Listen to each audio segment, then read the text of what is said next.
ജനങ്ങളുമായിട്ടൊന്ന് ഇടപഴകാൻ, അല്ലെങ്കിൽ ഇല്ലാത്ത അടുപ്പം ഒന്ന് ഉണ്ടാക്കിയെടുക്കാൻ നമ്മുടെ രാഷ്ട്രീയ നേതാക്കൾ പല അടവുകളും സ്വീകരിക്കാറുണ്ട്. ചിലപ്പോൾ കേരളത്തിൽ കാസർഗോഡ് മുതൽ തിരുവനന്തപുരം വരെ നീളുന്ന ഒരു യാത്ര, അത് ചിലപ്പോൾ കാൽനട യാത്രയാവും, ചിലപ്പം വാഹനമേറിയുള്ള യാത്രയായിരിക്കും. അതുപോലെ സദസ്സുകള്, സംവാദങ്ങള്, ഇങ്ങനെ പല പല പരിപാടികൾ, ഇത്തരത്തിലുള്ള ആയുധങ്ങളൊക്കെ അവരുടെ ആവനാഴിയിലുണ്ട്. ഈ അടുത്ത കാലത്ത് നമ്മുടെ മുഖ്യമന്ത്രി പിണറായി വിജയൻ അദ്ദേഹം നവകേരള സദസ് നടത്തിയല്ലോ. അതിനൊരു ലക്ഷ്യമുണ്ടായിരുന്നു. അതായത് ഈ സർക്കാരിന്റെ പ്രതിച്ഛായ ദിനംപ്രതി എന്നോണം താഴോട്ട് പോയിക്കൊണ്ടിരിക്കുകയായിരുന്നു. അപ്പൊ അതിൽ നിന്ന് രക്ഷപ്പെടാൻ വേണ്ടി, പിണറായി വിജയന്റെ ഇമേജ് ഒന്ന് മെച്ചപ്പെടുത്താൻ വേണ്ടി അതിനുവേണ്ടി നടത്തിയതായിരുന്നു ഈ നവകേരള യാത്ര. ഈ തെരഞ്ഞെടുപ്പൊക്കെ ആകുമ്പോൾ പ്രതിപക്ഷമാണെങ്കിലും ഭരണപക്ഷമാണെങ്കിലും ചിലപ്പം പ്രതിപക്ഷ നേതാവിന്റെ നേതൃത്വത്തിലായിരിക്കും, ചിലപ്പം ഭരണകക്ഷിയുടെ ഏകോപന സമിതി കൺവീനറായിരിക്കും നേതൃത്വം കൊടുക്കുക. പല പല പേരൊക്കെ വളരെ മനോഹരമായ പേരുകളാണ്, നല്ല കിണ്ണം പേരുകളാണ്. കേരള മോചന യാത്ര, കേരള രക്ഷായാത്ര, കേരള വികസന യാത്ര, ഇങ്ങനെയൊക്കെ പേരിട്ട് ചിലപ്പോ കാസർഗോഡ് മുതൽ ഇങ്ങോട്ട് നമ്മുടെ ആന്റണിയൊക്കെ ഉണ്ടല്ലോ, നടന്നു വന്നിട്ടുണ്ട്. കാസർഗോഡ് മുതൽ തിരുവനന്തപുരം വരെ കാൽനട ജാഥ, പദയാത്ര നടത്തിയിട്ടുണ്ട്. അങ്ങനെ പല പല ഏർപ്പാടുകൾ അതിന്റെ ഭാഗമായിട്ട് ഉണ്ടാകാറുണ്ട്. ഇപ്പൊ ഈ പിണറായി വിജയന്റെ ഈ നവകേരള യാത്ര അതുകൊണ്ട് എന്താ പ്രയോജനം ഉണ്ടായതെന്ന് ചോദിച്ചാല് നമുക്കാർക്കും അറിയത്തില്ല. പക്ഷെ ഒരു പ്രയോജനം ഉണ്ടായി. ഈ കരിങ്കുടി കാണിക്കാൻ വന്ന യൂത്ത് കോൺഗ്രസ്സുകാര്, അവന്മാര് ആത്മരക്ഷാർത്ഥം, ജീവരക്ഷാർത്ഥം എന്നൊക്കെ പറഞ്ഞ് പൊതുവെ തല്ലി എന്നുള്ളതാണ് നടന്ന ഒരു കാര്യം. ഇപ്പൊ ഏറ്റവും അവസാനമായിട്ടേ നമ്മുടെ മഹിളാ കോൺഗ്രസ്സുകാര് മഹിളാ സാഹസ് യാത്ര എന്ന പേരില് ഒരു സാഹസിക യാത്ര ഇപ്പൊ കേരളത്തിൽ നടത്തുന്നുണ്ട്. എന്ത് സാഹസികതയാണ് അവര് ചെയ്യുന്നത് അല്ലെങ്കിൽ കാണിക്കുന്നത് എന്നുള്ള കാര്യത്തില് എനിക്ക് വലിയ അറിവൊന്നുമില്ല. ഇത്തരം യാത്ര കൊണ്ടൊക്കെ എന്താ പ്രയോജനം എന്നൊന്നും ചോദിച്ചേക്കരുത്. ഞാൻ പറഞ്ഞല്ലോ, അതൊരു അടവാ, അഭ്യാസമാ, ഒരു ആയുധം പ്രയോഗിക്കൽ എന്ന് മാത്രം അതിനെ കണ്ടാൽ മതി. പക്ഷെ ഈ തെരഞ്ഞെടുപ്പിന് തൊട്ടു മുമ്പൊക്കെ നടത്തുന്ന ഇത്തരം യാത്രകള് പ്രവർത്തകർക്കിടയിൽ ഒരു ആവേശം ഉണ്ടാക്കാൻ, ഒരു ചലനം ഉണ്ടാക്കാൻ, ചത്തിരിക്കുന്ന അണികളെയൊക്കെ ഒന്ന് ഉണർത്താൻ ചിലപ്പോഴൊക്കെ സഹായിക്കാറുണ്ട്. ആ കൂട്ടത്തിൽ നല്ല പിരിവ് നടക്കും കേട്ടോ. ഓരോ പ്രദേശത്തെയും പ്രമാണിമാരുമായിട്ട് സാധാരണഗതിയിൽ ഇത്തരം യാത്രകൾ നടക്കുമ്പോൾ അതിരാവിലെ ഒരു പ്രാതൽ സെഷനുണ്ട്. ബ്രേക്ക്ഫാസ്റ്റ്, ഇഡ്ഡലിയും ചട്നി, സാമ്പാർ, ഏത്തപ്പഴം പുഴുങ്ങിയത്, മുട്ട റോസ്റ്റ് ഒക്കെ ആയിട്ട്, അപ്പം മുട്ട റോസ്റ്റ്, ഇതൊക്കെ ആയിട്ട് ഒരു പ്രാതൽ പരിപാടി ഈ രണ്ടു കൂട്ടരും LDF ആണെങ്കിലും UDF ആണെങ്കിലും നടത്തും. അവിടെ വെച്ച ഈ പിരിവിന്റെ കാര്യങ്ങളിലൊക്കെ സംഭാവന, തെരഞ്ഞെടുപ്പ് ഫണ്ടിലേക്ക് കാശ് കൊടുക്കണമല്ലോ, ആ കാര്യങ്ങളിലുള്ള തീരുമാനമൊക്കെ അപ്പോഴാണ് ഉണ്ടാകുന്നത്. നമ്മൾ ഇതുവരെയുള്ള ചരിത്രം നോക്കുകയാണെങ്കിൽ ധാരാളം യാത്രകൾ നടന്നിട്ടുണ്ട്. പക്ഷേ ചരിത്രത്തിൽ ഇടം പിടിച്ച ചില പരിപാടികൾ, ഒന്ന് നമ്മുടെ രാഹുൽ ഗാന്ധി, ഇപ്പോഴത്തെ പ്രതിപക്ഷ നേതാവ്, അത് പ്രതിപക്ഷ നേതാവൊക്കെ ആകുന്നതിന് മുമ്പാണ്, തെരഞ്ഞെടുപ്പിന് മുമ്പാണ്, അദ്ദേഹം നടത്തിയ ഭാരത് ജോഡോ യാത്ര. അതൊരു ഗംഭീര സംഭവമായിരുന്നു കേട്ടോ. ഇപ്പോഴത്തെ രാഷ്ട്രീയ നേതാക്കളെ കൊണ്ടൊന്നും ചിന്തിക്കാൻ പോലും പറ്റാത്ത ഒരു കാര്യമാണ്. ആദ്യം അദ്ദേഹം എന്താ ചെയ്തത്? കന്യാകുമാരി മുതൽ കാശ്മീർ വരെ നടന്ന്, കാൽനട യാത്ര, അല്ലാതെ ബസ്സിലും വിമാനത്തിലും തീവണ്ടിയിലൊന്നും അല്ല, നടന്ന് ആളുകളുമായി സംവദിച്ച്, സംസാരിച്ച്, അവരെ ചേർത്ത് പിടിച്ച്, അവരുടെ പ്രശ്നങ്ങളൊക്കെ കേട്ട്, അവരോട് സന്തോഷവും സ്നേഹവും ഒക്കെ പ്രകടിപ്പിച്ച്, ഇങ്ങനെ കന്യാകുമാരി മുതൽ കാശ്മീർ നടത്തിയ ഒരു യാത്ര. അദ്ദേഹം താമസിച്ചൊന്നും ലക്ഷറി ഹോട്ടലുകളിലൊന്നുമല്ല, താൽക്കാലിക താമസ സൗകര്യങ്ങൾ ഉണ്ടാക്കിയിട്ട് അവിടെയാണ് അദ്ദേഹവും സഹപ്രവർത്തകരും ഒക്കെ രാത്രി അന്തി ഉറങ്ങിയിരുന്നത്. അങ്ങനെ കാശ്മീരിൽ, പിന്നീട് മണിപ്പൂർ മുതൽ മഹാരാഷ്ട്ര വരെ അന്ന് നടന്ന് സഞ്ചരിക്കാനുള്ള സമയം കിട്ടിയില്ല. ഇതൊരു വലിയ ചരിത്ര സംഭവമായിരുന്നു. നേരത്തെ പ്രധാനമന്ത്രിയായിരുന്ന ചന്ദ്രശേഖർ ഇതുപോലൊരു ഭാരത പര്യടനം നടത്തിയിട്ടുണ്ട്. അതൊന്നും പക്ഷെ ഇത്രയും വന്നിട്ടില്ല. അതുപോലെ ജനശ്രദ്ധ ആകർഷിച്ച, ലോകത്തിന്റെ തന്നെ ശ്രദ്ധ ആകർഷിച്ച ഒന്നായിരുന്നു നമ്മുടെ കൊച്ചു കേരളത്തില് നമ്മൾ ഉമ്മൻചാണ്ടി മുൻ മുഖ്യമന്ത്രി അദ്ദേഹം നടത്തിയ ജനസമ്പർക്ക പരിപാടികൾ. അദ്ദേഹം ഒരു ടൈം പൂർണ്ണമായിട്ട് മുഖ്യമന്ത്രിയായിരുന്നു, അതിനു മുമ്പ് ഒരു പകുതി സമയം മുഖ്യമന്ത്രിയായി. ഈ കാലയളവില് 4 തവണയായിട്ട് നമ്മുടെ മുഴുവൻ ജില്ലകളിലും നടത്തിയ ഈ ജനസമ്പർക്ക പരിപാടി അതൊരു വളരെ യുണീക്കായിട്ടുള്ള ഒന്നായിരുന്നു. അതായത് അദ്ദേഹം രാവിലെ 9:30 മറ്റോ വേദിയിലെ ആളുകളെ കാണാനും അവരുടെ പരാതികൾ കേൾക്കാനും അവരുടെ ആ പരാതികൾക്ക് പരിഹാരം നിർദ്ദേശിക്കാനുമായിട്ട് നിന്നു കഴിഞ്ഞാല് ചിലപ്പോൾ വെളുപ്പിനൊക്കെയാണ് അവസാനിപ്പിക്കുക. അർദ്ധരാത്രിക്ക് മുമ്പായിട്ട് ഒരിക്കലും ഈ ജനസമ്പർക്ക യാത്രകൾ തീർന്നിട്ടില്ല. അതുവരെ അദ്ദേഹം അവിടെ നിന്ന് 3 കരിക്കിന്റെ വെള്ളമോ 2 ഗ്ലാസ് ഓട്സോ മാത്രം കഴിച്ചുകൊണ്ട് ഈ വേദിയിൽ നിന്നുകൊണ്ട് അവരുടെ പ്രശ്നങ്ങൾക്ക് പരിഹാരം കണ്ടെത്തുന്ന ഒരു എന്താ പറയാ, ലോകം ഇതുവരെ കണ്ടിട്ടില്ലാത്ത ഒരു ജനസമ്പർക്ക പരിപാടി. അതിന് അദ്ദേഹത്തിന് UN അവാർഡ് കിട്ടുകയൊക്കെ ചെയ്തു. 4 തവണയായിട്ട് 1,24,00,000 പരം ആളുകളെയാണ് ഉമ്മൻചാണ്ടി മുഖാമുഖം കണ്ട് അവരുടെ പരാതികൾ കേട്ട് അതിനുള്ള പരിഹാരം നിശ്ചയിച്ചത്. 1,24,00,000 പേര്, മൊത്തം 252 കോടി രൂപയുടെ സാമ്പത്തിക സഹായം. അവിടെ ഓരോ പരാതികൾ കേട്ട്, ചിലപ്പോൾ പഠന സഹായമായിരിക്കാം, ചിലപ്പോൾ ചികിത്സയ്ക്കുള്ളതായിരിക്കാം, ചിലപ്പോൾ വീട് വെക്കാനുള്ളതായിരിക്കാം, മറ്റു ചിലപ്പോൾ ബാങ്കുകളിലെ കുടിശ്ശിക എഴുതി തള്ളുന്നതിന് വേണ്ടിയായിരിക്കാം.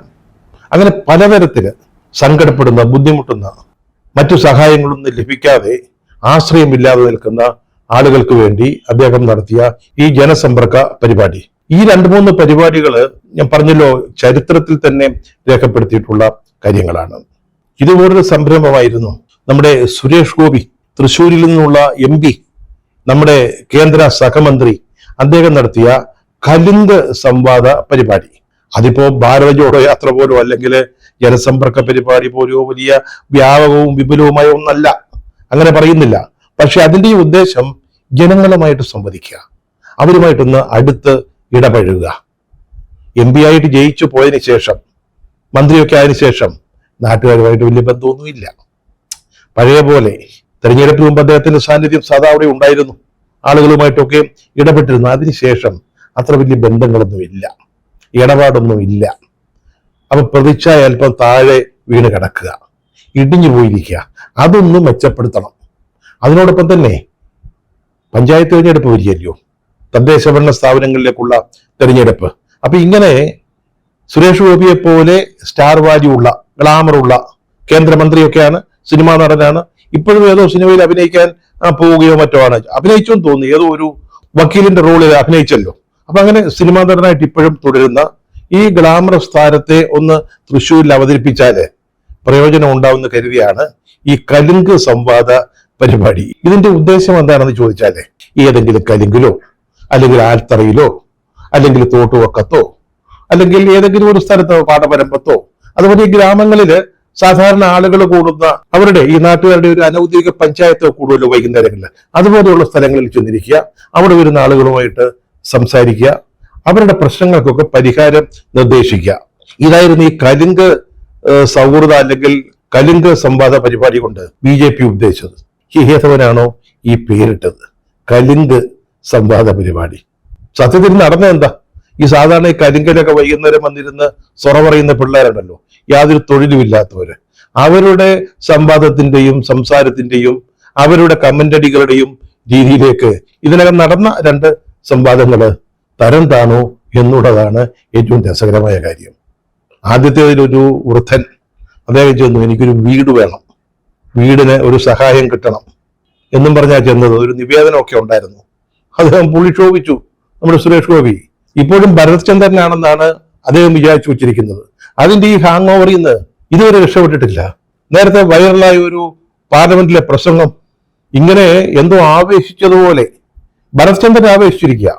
ഭരത് ചന്ദ്രന്റെ മാനറിസംസ് ഒക്കെ കാണിച്ചുകൊണ്ട് നടത്തിയ ഒരു പ്രസംഗം, അതുപോലെ ഈ പാവപ്പെട്ട വൃദ്ധനോട് കയർക്കുകയാണ്.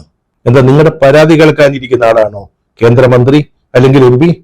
നിങ്ങൾക്ക് വീട് വേണമെങ്കിലേ പോയി പഞ്ചായത്തിൽ പറ എന്നൊരൊറ്റ പറച്ചില്. ആലോചിക്കണേ, ഈ പാവപ്പെട്ട മനുഷ്യൻ ഈ ഉമ്മൻചാണ്ടിയുടെ ജനസമ്പർക്ക പരിപാടിയെ പറ്റിയൊക്കെ കേട്ടിട്ടുണ്ടാവും.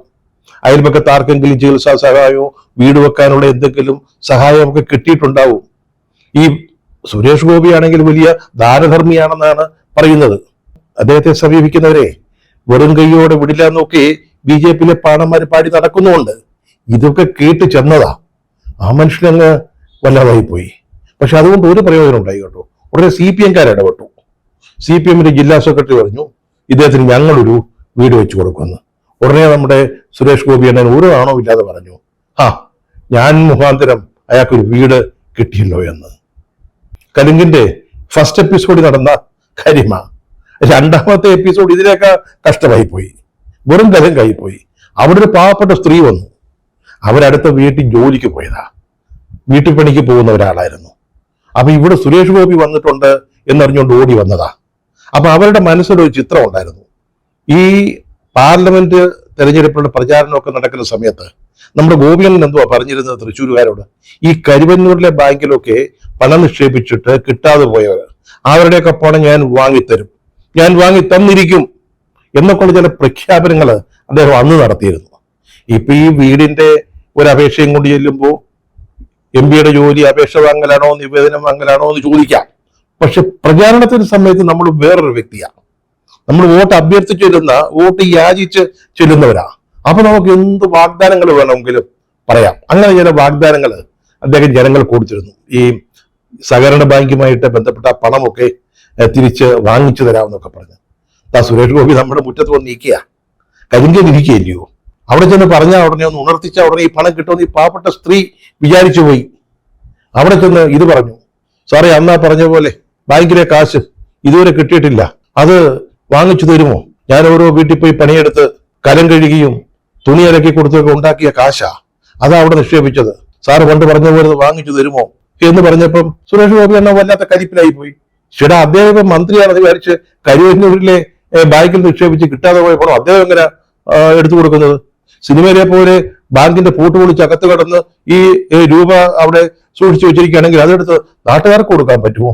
അതുവെല്ലാം പ്രായോഗികമായ കാര്യമാണോ? അപ്പോൾ ഉടനെ അദ്ദേഹം പറഞ്ഞു, ഈ പണമൊക്കെ ED-യുടെ കയ്യിലായിരിക്കുന്നത്, എൻഫോഴ്സ്മെന്റ് ഡയറക്ടറേറ്റ്, അവിടെ നിന്ന് കാശ് വാങ്ങിച്ചോളാം നിങ്ങളുടെ മുഖ്യനോട് പറ. ഈ പാവപ്പെട്ട സ്ത്രീ പറഞ്ഞു, എനിക്ക് മുഖ്യന്റെ അടുത്തൊക്കെ പോകാൻ പറ്റുമോ? എന്നെ കൊണ്ട് അതൊക്കെ സാധിക്കുമോ? ചേച്ചി അധികം വർത്താനമൊന്നും പറയണ്ട എന്നൊക്കെ ഒരു സിനിമ സ്റ്റൈലില് ഒരു ഡയലോഗ് കാച്ചി നോക്കി. അപ്പോൾ ഈ സ്ത്രീ ഒരു പാവമാണെന്നേ അവര് പിന്നെ ഏതാണ്ട് പറഞ്ഞു. ഉടനെ നമ്മുടെ ഭരത്ചന്ദ്രൻ, സുരേഷ് ഗോപി ഒരു ഒറ്റ ഡയലോഗാ, എന്നാ പിന്നെ എന്റെ നെഞ്ചത്തോട്ട് കയറിക്കോന്നു. എന്നാ പിന്നെ എന്റെ നെഞ്ചത്തോട്ട് കയറിക്കോളാൻ ഈ പാവപ്പെട്ട സ്ത്രീയോട് ഒന്ന് ആലോചിച്ചു നോക്കണം. അവരടുത്ത വീട്ടില് ജോലിക്ക് വന്നതാ. അവരുടെ തന്നെ ഭാഷയിൽ പറഞ്ഞാല് ചട്ടിയും കരവും കഴുകി തുണി അലക്കി ജീവിക്കുന്ന ഒരു സ്ത്രീയോട് എന്നാ പിന്നെ എന്റെ നെഞ്ചത്തോട്ട് കയറിക്കോ എന്ന്. എങ്ങനെയുണ്ട്? നമ്മുടെ ജനപ്രതിനിധിയാ, നമ്മുടെ മന്ത്രിയാ. പോട്ട് അവർക്ക് വീട് വെച്ചു കൊടുക്കണമെന്നൊന്നും പറയണ്ട, അല്ലെങ്കിൽ കരുവന്നൂരിലെ ബാങ്കിലെ പണം ഞാൻ സംഘടിപ്പിച്ചു തരാമെന്നും പറയണ്ട. ഒരു നല്ല വാക്ക് പറഞ്ഞുകൂടെ? അമ്മ ഞാൻ ശ്രമിക്കാം, നോക്കട്ടെ, എനിക്ക് ചെയ്യാൻ പറ്റുന്നതൊക്കെ ഞാൻ ചെയ്യാം. അല്ലെങ്കിൽ ആ വൃദ്ധനോട് പറയാം, ഇത് നമുക്ക് പഞ്ചായത്തുകാരുമായിട്ടൊന്ന് സംസാരിക്കാം, അല്ലെങ്കിൽ നമുക്ക് ഭവന നിർമ്മാണ പദ്ധതികളൊക്കെ കേരളത്തിലുണ്ടല്ലോ, അവരുമായിട്ടൊക്കെ ഞാനൊന്ന് സംസാരിക്കട്ടെ എന്നൊരു നല്ല വാക്ക് പറഞ്ഞാൽ മതി. ചെയ്തില്ലെങ്കിലും വേണ്ടിയിരുന്നേ, പറഞ്ഞു തന്നെ പൊക്കോട്ടെ. എന്തിനാണ് ഇവരോട് ചാടിക്കടിക്കാൻ ചെല്ലുന്നത്? ഇതാണ് ഈ കലുങ്ക് സംവാദ അല്ലെങ്കിൽ സൗഹൃദ പരിപാടിക്ക് വന്നവരുടെ മനസ്സിലുണ്ടായ ഒരു ചോദ്യം. അവിടെ തന്നെ വാക്കുകൾ ഞാൻ ഇനി മാതൃ പത്രത്തിൽ വായിച്ചപ്പോൾ സത്യം പറഞ്ഞാല് സങ്കടം തോന്നിപ്പോയി. ഈ തൃശ്ശൂരിലെ പുറത്തിശ്ശേരി എന്ന് പറയുന്ന സ്ഥലത്താ ഈ കലുങ്ക് സംവാദ യാത്ര വന്ന കണ്ടാരന്തറ, അതാണ് ആ ശരിക്കുള്ള ആ സ്ഥലപ്പേര്. അവിടെ പുറത്തിശ്ശേരി കുറ്റിപ്പുറത്ത് വീട്ടിൽ ആനന്ദവല്ലിയാണ് ഈ പോയി ബാങ്കിലെ കാര്യം പറഞ്ഞത്. അവര് പറയുവാണേ, അവരുടെ വാക്കുകളാ, അതുകൊണ്ടാണ് ഞാനത് വായിക്കുന്നത്, ഞാൻ സ്വന്തമായിട്ട് പറയുന്നതല്ല. സുരേഷ് ഗോപിയെ കണ്ട സന്തോഷത്തിലാണ് ഞാൻ അവിടെ ചെന്നത്. സഹകരണ ബാങ്കിലെ കാശ് എന്ന് കിട്ടുമെന്ന് ഞാൻ അദ്ദേഹത്തോട് ചോദിച്ചു. അപ്പോൾ മന്ത്രിയോ ED-യോ മുഖ്യമന്ത്രിയെയോ ഒക്കെ കാണാൻ പറഞ്ഞു. അവർക്ക് ED എന്തുവാ അതൊന്നും അവർക്ക് അറിഞ്ഞുകൂടാ. അപ്പം സുരേഷ് ഗോപി പറഞ്ഞതിനെ പറ്റിയാണ് ഈ പറയുന്നത്. ED-യെയോ മുഖ്യമന്ത്രിയോ ഒക്കെ കാണാൻ പറഞ്ഞു. വളരെ കഷ്ടപ്പെട്ടുണ്ടാക്കിയ കാശാ. വല്ലവരുടെയും വീടുകളിൽ പോയി കലം കഴിയും തുണിയലക്കിയും സ്വരുക്കൂട്ടി വെച്ചിട്ടിട്ട് ഇത്രയും കാശായതാ. സഹകരണ ബാങ്കിൽ ചൊല്ലുമ്പോ അവര് പറയും ഇവിടെ കാശൊന്നുമില്ല, പിന്നെ വാങ്ങും. ഇങ്ങനെ ജയിച്ചു വന്നാൽ കാശ് കിട്ടുമെന്ന് എല്ലാവരും പറഞ്ഞതിന്റെ സന്തോഷത്തിലാ ഞാൻ ചെന്ന് ചോദിച്ചത്. പക്ഷേ എന്നോടൊരു നല്ല വാക്ക് പറയാമായിരുന്നു. അവരുടെ സങ്കടം അതാ. കാശ് കിട്ടിയില്ലേ പോട്ടെ, അത് പിന്നെ വേറെ വഴി ആലോചിക്കാം. ഈ മനുഷ്യന്റെ അടുത്ത് നിന്ന് ഒരു അപേക്ഷ വെച്ചപ്പോ പണ്ടിതൊക്കെ വാങ്ങിത്തരാന്ന് പറഞ്ഞ ആളാ, ഒരു നല്ല വാക്ക് പറഞ്ഞിരുന്നെങ്കിൽ എന്ന് തോന്നിപ്പോയി. അതാ എന്റെ സങ്കടം എന്നാണ് ഈ സ്ത്രീ പറയുന്നത്. ആലോചിച്ചു നോക്കി, എന്തൊരു കഷ്ടമാണെന്ന്. കരിങ്കച്ചെന്നിരുന്നാ മതി, നാട്ടുകാരൊക്കെ രാശാവാണെന്ന് വിചാരിച്ചോളൂ എന്ന് കരുതുമ്പോഴാ ഈ പ്രശ്നം ഉണ്ടാകുന്നത്. ഒരു കാര്യം ഈ ജനപ്രതിനിധികൾ മനസ്സിലാക്കണം. ഒരു MLA-യോ MP-യോ ആയി, അല്ലെങ്കിൽ കേരളത്തിലോ കേന്ദ്രത്തിലോ ഒരു മന്ത്രിയായി എന്നൊക്കെ വിചാരിച്ചാല് നാട്ടുകാര് രാശാവാണെന്ന് കരുതി കൊണ്ടു നടക്കുന്നൊന്നും വിചാരിക്കരുത്. ആ കാലമൊക്കെ അങ്ങ് കഴിഞ്ഞുപോയി. 25 വയസ്സ് തികയുകയും സ്ഥിരബുദ്ധി ഉണ്ടാവുകയും ചെയ്താൽ ആർക്ക് വേണമെങ്കിലും അസംബ്ലിയിലേക്കോ പാർലമെന്റിലേക്കോ മത്സരിക്കാം. ഇനി പാർലമെന്റിലേക്ക് ജയിച്ചു എന്നാൽ അവിടെ പാർട്ടിയിൽ പിടിപാടുണ്ടെങ്കിൽ, അല്ലെങ്കിൽ ചില പരിഗണനകളുടെ ഭാഗമായിട്ട് ചിലപ്പോൾ പ്രാദേശിക പരിഗണനയായിരിക്കും, ചിലപ്പം കേരളത്തിൽ നിന്നൊരു മന്ത്രിയെ കൊടുത്ത കേരളത്തിൽ പാർട്ടി വളർത്താൻ പറ്റും എന്നുള്ളൊരു ചിന്തയായിരിക്കും. ഇങ്ങനെയൊക്കെ ചിലരൊക്കെ മന്ത്രിമാരാകും. അതൊക്കെ ഒരു ഭാഗ്യം കൂടാ, അല്ലാതെ കഴിവിന്റെ മാത്രം അടിസ്ഥാനത്തില്ല. കഴിവിന്റെ അടിസ്ഥാനത്തിൽ മന്ത്രിയായവർ അവിടെ ഉണ്ട്, കേരളത്തിലൊക്കെ ഉണ്ട്, ഇല്ലെന്നല്ല പറയുന്നത്. പക്ഷെ എല്ലാ മന്ത്രിമാരും അങ്ങനെ ആവണമെന്നൊന്നും ഇല്ല കേട്ടോ. ചിലപ്പോൾ ക്യാബിനറ്റ് മന്ത്രിയാകും, എന്നാൽ ഫയലൊക്കെ വിളിച്ച് വകുപ്പ് ഭരിക്കാൻ പറ്റും. ചിലപ്പോൾ സഹമന്ത്രിയായിരിക്കും. അദ്ദേഹം സഹമന്ത്രിയായിരിക്കുന്ന വകുപ്പില് ഒരു താപ്പാനെയാണ് ക്യാബിനറ്റ് മന്ത്രിയായിട്ടിരിക്കുന്നതെങ്കിൽ ഒരു ഫയല് പോലും കിട്ടത്തില്ല. ചുമ്മാ ആഫീസിൽ ഇരിക്കാവുന്നേ ഉള്ളൂ. അല്ലെങ്കിൽ തേരാപാര തെക്ക് വടക്ക് നടക്കാം, പ്രസംഗിച്ചു നടക്കാം, എന്നല്ലാതെ വേറെ കാര്യമൊന്നുമില്ല. ഇടയ്ക്കിടയ്ക്ക് ആഫീസിലിരിക്കുന്ന ചിത്രമെടുത്ത് സാമൂഹ്യ മാധ്യമങ്ങളിൽ പോസ്റ്റ് ചെയ്യേണ്ടി വരും, നമ്മൾ ഔദ്യോഗിക തിരക്കുകളിലാണെന്ന് നാട്ടുകാരെ കാണിക്കാൻ. ഇതാ അവസ്ഥ. ഇത്രയുമായി കഴിയുമ്പോഴത്തേക്ക് എല്ലാറ്റിൻ്റെയും മുകളിലായി. എല്ലാവരും നമ്മൾ പറയുന്ന അനുസരിച്ചോണം. ഒന്ന് ആലോചിച്ച് നോക്കി, ഇങ്ങനെയൊക്കെ അങ്ങോട്ട് ചിന്തിക്കാൻ തുടങ്ങിയാലേ എത്രത്തോളം ശരിയായത്. അതുപോലെ തന്നെ ചില മന്ത്രിമാര്, കേന്ദ്രമന്ത്രിമാരാ, അവിടെ ചിത്രങ്ങൾ നമ്മൾ കണ്ടിട്ടുണ്ട്. ചില പാവപ്പെട്ട സ്ത്രീകളുടെയോ പുരുഷന്മാരുടെയൊക്കെ ഒന്ന് കൈ കൊടുത്തു കഴിഞ്ഞാൽ ഉടനെ കൈ കഴുകും. മനസ്സിലായി? ഈ പാവപ്പെട്ട ഈ സ്ത്രീയെ തൊട്ടതിന്റെ ആ ഒരു വൃത്തികേട് മാറ്റാൻ. എന്നിട്ട് പറയും എന്റെ കൈയുടെ വൃത്തി എന്റെ അവകാശമാണെന്ന്. പിന്നെ പറയും ഞാൻ വിളക്ക് കൊളുത്തേണ്ടത് കൊണ്ടാണ് കൈ കഴുകിയതെന്ന്. ഒരു മന്ത്രി ഇരിക്കാൻ ചെല്ലുമ്പോൾ അദ്ദേഹം ഇരിക്കേണ്ട ആ ഇരിപ്പിടത്തിൽ ഒരു പുതിയ തുണി കൊണ്ട് വിരിക്കുന്നത് കണ്ടു. ആദ്യമായിട്ട് കണ്ട ഒരു ആചാരമാണ്. ഒരു ജനകീയ മന്ത്രി ഇരിക്കാൻ ചേരുന്ന ഇരിപ്പിടത്തിൽ പുതിയ ഒരു വസ്ത്രം വിരിക്കുന്നു. എന്നിട്ട് അദ്ദേഹം അതേക്കറി ഇങ്ങനെ ഇരിക്കുന്നു. എനിക്ക് എന്തോ ധരിച്ചു വെച്ചിരിക്കുന്നത്. ഒരു MLA MP എന്നൊക്കെ പറഞ്ഞാൽ 5 വർഷത്തേക്കേ ഉള്ളൂ. അടുത്ത കൊല്ലം ജനങ്ങളെടുത്ത് തട്ടിയാവുണ്ടല്ലോ, പിന്നെ പഴയ ജോലിക്ക് പോകാനേ പറ്റത്തുള്ളൂ. പഴയ ജോലി എന്താണോ അതൊക്കെ. മനസ്സിലായില്ലേ? ഇപ്പൊ ജനസമ്പർക്ക പരിപാടിയായാലും കലുങ്ക് സൗഹൃദ സദസ്സായാലും ഏതായാലും ഇത്തരം പരിപാടികൾ വലിപ്പച്ചെറുപ്പമില്ലാതെ അത് വിജയിക്കണമെങ്കിൽ നമ്മുടെ മനസ്സിൽ നമ്മൾ കാണാൻ പോകുന്ന മനുഷ്യന്മാരോടുള്ള ഒരു സ്നേഹം ഉണ്ടാവണം, അവരോടൊരു കമ്മിറ്റ്മെന്റ് ഉണ്ടാവണം, അവർ നമ്മുടെ ഭാഗമാണെന്ന് ചിന്തിക്കാനുള്ളൊരു വലിയ മനസ്സ് വേണം, അവരെ ചേർത്ത് പിടിക്കാൻ തക്ക വിശാലമായ ഒരു ഹൃദയം വേണം, മനസാക്ഷി വേണം, മനുഷ്യപ്പറ്റ് വേണം. എങ്കിൽ മാത്രമേ ഇത്തരത്തിൽ ജനങ്ങളുമായി ഇടപഴകുന്നതിന് ആവിഷ്കരിക്കുന്ന പരിപാടികൾ വിജയിക്കത്തുള്ളൂ. അല്ലെങ്കിൽ നമ്മൾ വെറുതെ ഈ പാവപ്പെട്ട മനുഷ്യന്മാരുടെ ശാപം വാങ്ങിച്ചു വയ്ക്കാമെന്നേ ഉള്ളൂ. ഇവരുടെ കണ്ണുനീരിനെ എന്തിനേയും ദഹിപ്പിക്കാനുള്ള ശേഷിയുണ്ടെന്ന് മറക്കരുത്.